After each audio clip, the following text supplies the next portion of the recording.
মেঘালয় রোডও গলাচিপার উপরে ভাই আজকের একটা ঘটনা দেখো, গাড়ির সামনের চাক্কার স্প্যান্ডেল ভাঙ্গিয়া মানে থোড়ার লাগে ভাই যান বাঁচিছে। এখানে যদি মুড়ে যাইতো তাইলে সামনা নিচে দিয়া পড়লো, আপনারা তো বুঝতে সামনা নিচে দিয়া পড়লে কি অবস্থা। ভাই অকল আমি আপনারা সামনে দিয়ে একটা জিনিস দেখাই, দেখো মানুষে ডাকর কথা কইন যে সাফ মারিয়া লেঞ্জো বিষ রাখা হয়েছে। ও হিসাবে আজকের ভিডিওটা স্টার্ট করছি ভাই আমি মালিডোর তাকিয়ে। এখানো মালিডোর হইল গিয়া দেখো, এখানো ব্রিজ পার হইয়া আমরা আসাম সাইটে আর কি। এখানে বেশি জায়গা না, হয়তো 50 মিটার বা 100 মিটার জায়গা হইব টোটাল। এই জায়গাটা পুরা মেঘালয় রাস্তা কমপ্লিট হয়ে গেছে, কিন্তু আমরা আসাম সরকারের এই জায়গাটা চকুর মধ্যে পড়ছে না যে এখন বারিশা আই গেছে আর এই জায়গাটা কতটুক ডাউন আছে। বৃষ্টি জল যে সময় এখানে হয়, মেঘর পানি যে সময় জমে এখানে জমার পরে আমরার বড় গাড়ির টায়ার যেগুলো আছে প্রায় ডুবি যায়। ছোটো গাড়ি এখানে এলে কোনো দিকে যাইতেও পারে না, তখন লাগে জাম।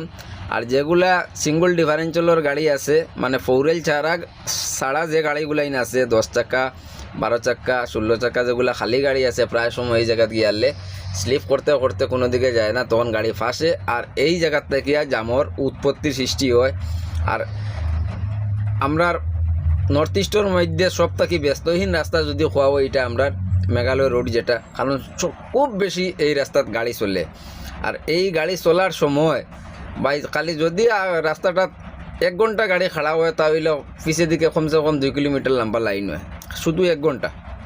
তো আপনারা চিন্তা করতে পাত্রা যে বর্তমানে দেখো এখানেও আমি কত সময় হইবে, ব্যস্ত থেকে বেশ 15 মিনিট হয়েছে, কিন্তু 15 মিনিটে প্রায় 1 কিলোমিটার গাড়ির লাইন হয়ে আসছে।